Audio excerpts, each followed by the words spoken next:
Today's recipe actually means a great deal to me because it was my favourite on the takeaway I grew up in. Literally probably had it at least once every 2 or 3 days. And what is that, Ma? Chinese roast duck and Char Siu fried rice. Yeah. Brackets, barbecue sauce, close brackets. Exactly how it was at the menu. Yeah. If you're new here, welcome. I'm Chin. This is my mum Choo. And together we cook this kind of food at home. So if you like it, make sure you subscribe, follow and comment.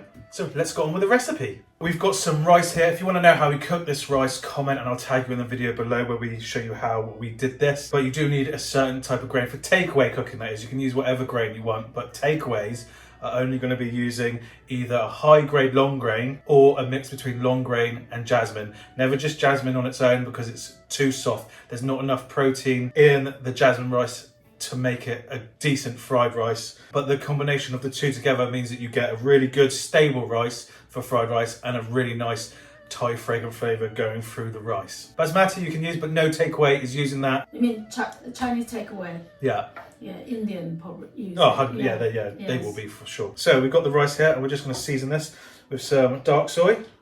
You don't want too much. Dark soy is for colour. Yeah, and a bit of sweetness. And we're going to put a bit of light soy.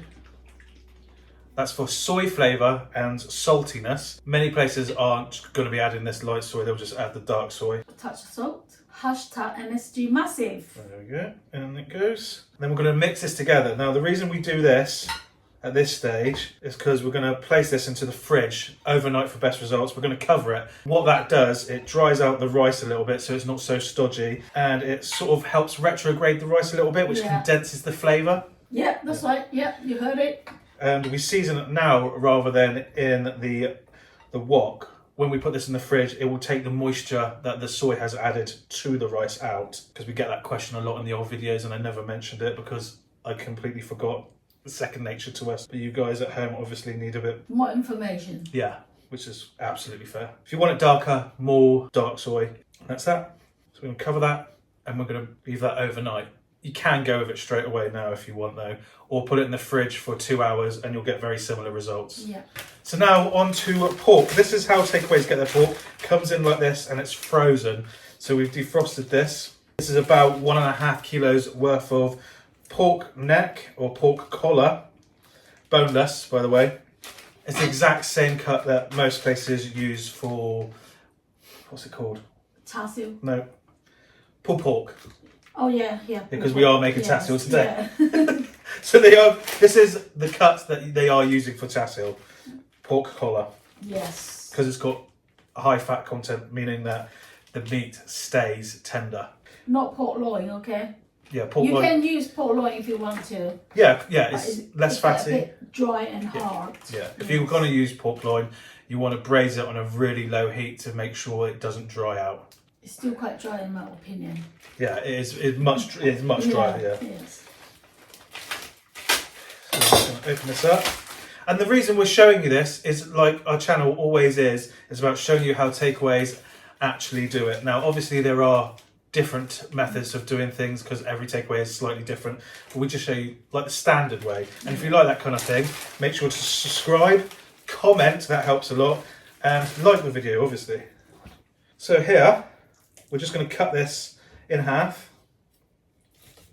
Using all of it or just half of it? We're going to cook off all of it. Okay. So the measurements below will be for the whole block because you can prep this and then freeze it. Yes, and defrost it as and when you need it. Yeah. Exactly. So we're looking for the grain and we want to come across the grain. You see here the fibres run along. And we're going to come along with the fibres at the moment. I said across, but for the moment we're coming with the fibres. Yeah, cut along with it. Yeah. Are you going to do that for all of the whole lump of it, okay? Yeah. Then there's no hard and fast rule of how big your chunks are. They're just how big you want them to be. But remember, rule of thumb, when you cut it, it's going to shrink by nearly half. You have to take into account of it as well, okay? So when don't cut it to small pieces. Yeah. And then we're just going to throw it into a pot to get marinated. In you go. Remember, measurements to this are in the description below, and this is on page 161 No, 116 of our first cookbook, which is only pre-order at the moment because it's sold out in December. They should be here end of March, mid-April. They could get held up, but if they are held up, we will let you know beforehand. They're not normally held up by too much, a couple of weeks at most. But who knows with everything that's going on in the world at the moment. To our pork, we're going to add some cassia bark, or you can use cinnamon if you don't have cassia bark. They're very similar flavours. This is just more aromatic. Yeah. And less sweet flavoured, I'd say. Now this recipe here actually is the recipe in the takeaway I grew up in from a young age. It's the barbecue sauce that I absolutely love, isn't it? Yes, that's right. Anyway, star anise, Clover? a few cloves. Not clover, cloves are butter. Is it? Oh, Yeah. all right then. Clove. Wow. It's not butter, is it? It's like a margarine. Not paid to talk about clover. We've got fennel powder here. Now, we have to make our own fennel powder because fennel powder is quite difficult to find.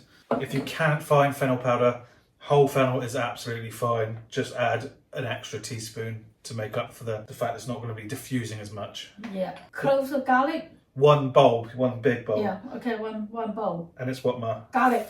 No, yeah, it's crushed garlic. Yeah. What's this, Ma? Onion? Yeah.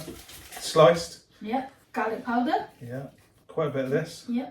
Puree garlic? Aged garlic puree. Yeah. And if you want to know how to make this, comment below. We'll link the video for you. In that same video, we explain why we use all the different kinds of garlic as well. So it's a good techie video to go watch if you haven't seen it already. Yeah, go and watch it. Yeah, you go and watch it now. Actually, no, stay first. Watch this and then go. Salt. Yeah, you got it. That's my line. Hashtag MSG Massive. Yeah, there we go. White pepper.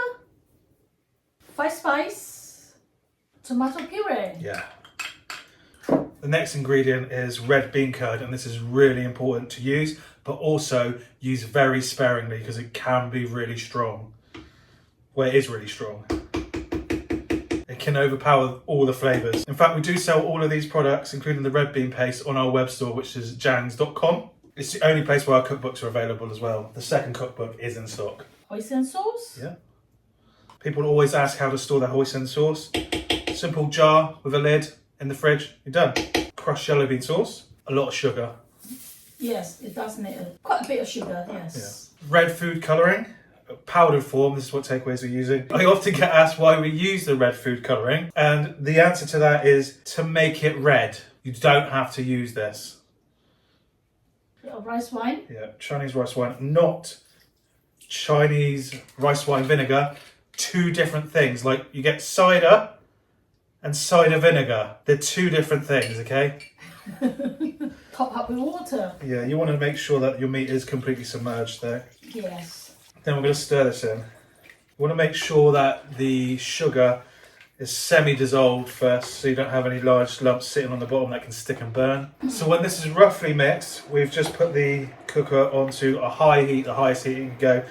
We're then going to allow this to what, Ma? Simmer. Boil. We're going to allow it to get to a boil. I jump from one place to another one. In Mum's defence. Like Super Mario. Jump. In Mum's defence, we had filmed this bit just before, but I messed up a word, so Mum was still carrying on from the sentence before. The first take was wrong, and Mum was still carrying on from the first take. Just figure it out yourself. We're testing you. And then we're just going to keep stirring this just for another minute or so. And that's just to really make sure that any of the large clumps of hoisin or... Any of the ingredients Yeah. that can get stick and burn. And also so they're nicely mixed into the water. Yeah, dissolve. That's the word, dissolve. Sounds very important, doesn't it? Dissolve. Now remember, this is Chinese takeaway style Char Siu. We braise it off first, and I remember when we started doing this, we used to have a lot of trolls going, no Chinese takeaways doing that. And then, lo and behold, lots of Chinese takeaways, YouTube channels and TikTok started springing up. Oh, and what do? They braise it. It's funny how people want to argue who have no idea what they're talking about.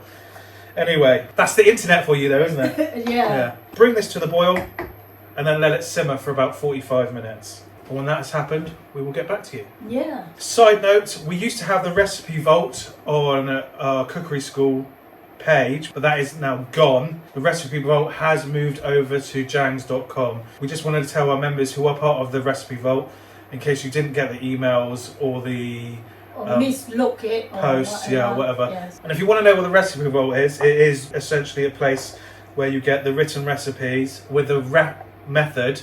The lowest tier, you get the videos early. It's like our own in-house Patreon. It's a nice way to support our content and keep the videos coming, really. So this has been on for about 50 minutes now, and that is perfect. Yes. I did add a little bit more food colouring because it went a bit brownish. If you do notice, the food colouring has cooked out a little bit. You can literally just put a tiny pinch in and it'll brighten back up again. Turn off the heat. And then we're just going to put it into a tray to cool down. Yeah. Because if you try and cut this hot, it will what, Matt? It will just fall apart, disintegrate. Disintegrate, yeah. Yeah, disintegrate. I don't want to use big word, okay? You can use big words if you want. Can't say it very well though. I'm really looking forward to have it. Yeah, me too. It's such a long time we haven't had that, is it? No, we haven't. This, by the way, this is what I used to do when I was younger, or as a kid. So when this cools down, I would sneak into the back room and find these little bits that are hanging off, and I'd just literally rip them off and eat them like apples. I got caught so many times and told off. Like that. Look at that. So now we've got a sieve or colander, and for those of you who have watched our videos before, you'll know that this liquor here is barbecue sauce. So when you go to a Chinese takeaway and you have barbecue sauce, this is what it is, or the base of it, I should say. I'm just going to strain this off. We'll clean that up in a minute. Clear anything you've spilt up. Now we've got this. Show you how to make it into barbecue sauce, but I'm going to try it first. Yeah.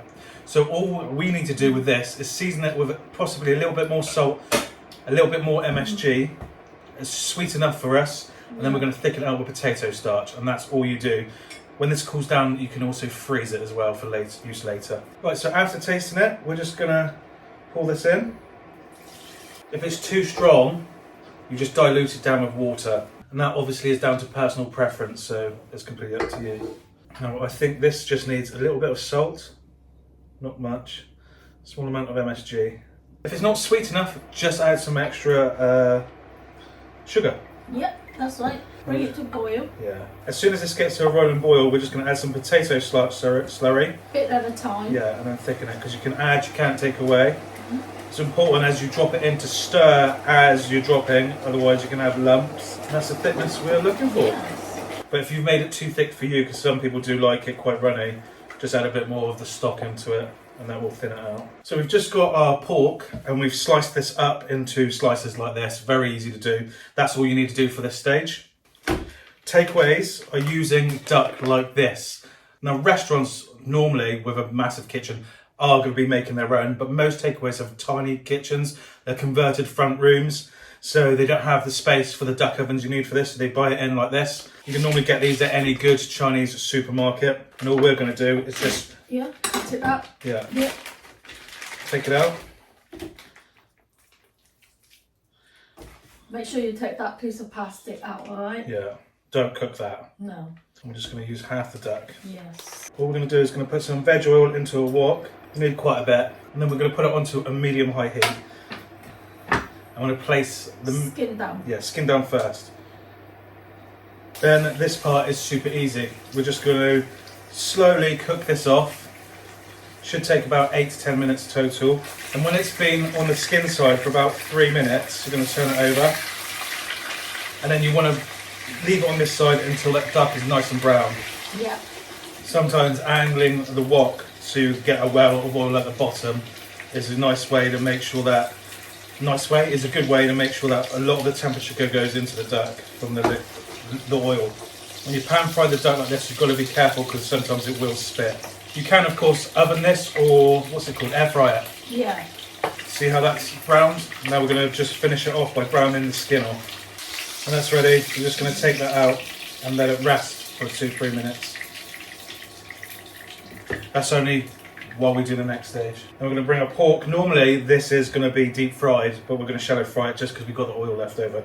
Deep fry it if you want to.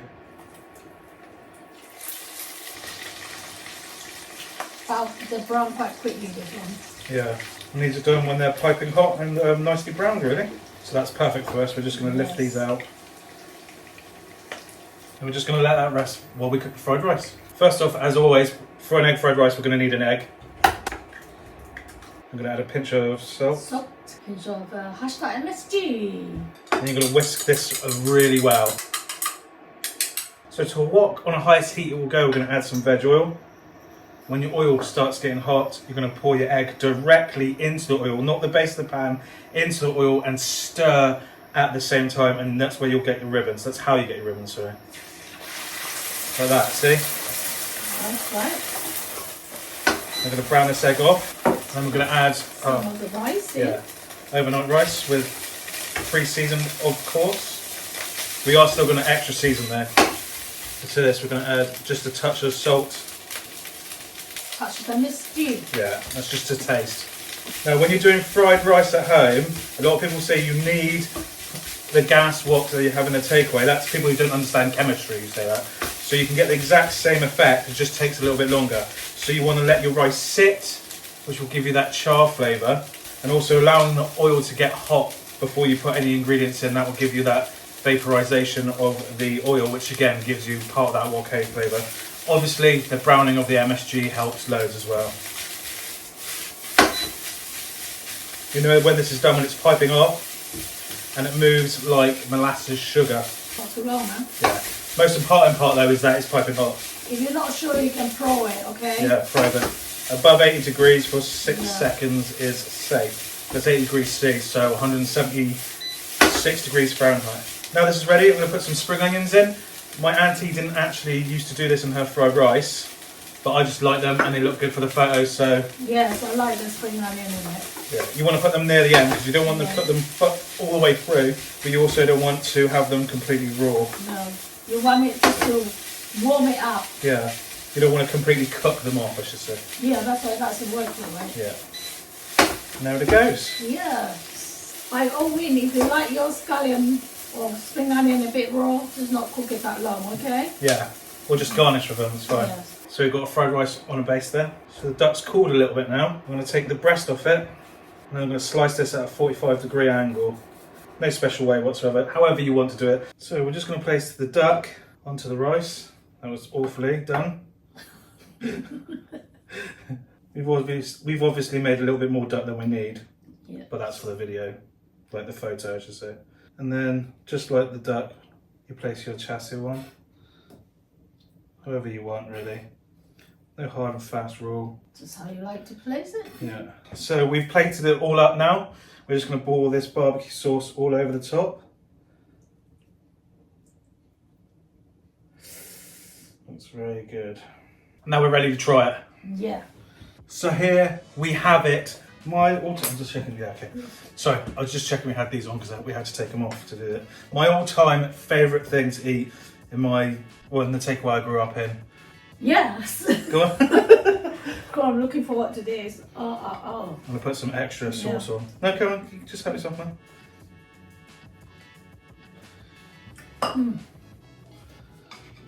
Just get a bit of the rice and everything, really. Oh, look at that. Yeah.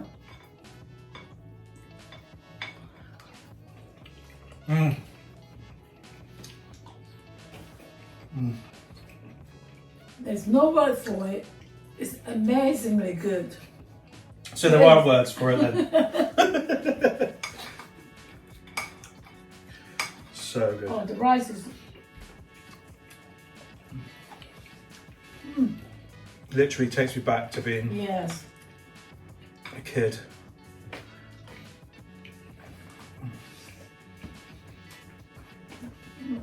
This might have actually been the reason why I was so chubby as a child. Follow and cook and eat. If you want to deal this with the 3 meats, because sometimes this comes in with chicken, pork and the duck, all you do is poach off the duck breast on a really low heat so it gets up to about 80 degrees internally. Again, cool it down, slice it up, pan fry it like we've done there, and then serve it exactly the same as this.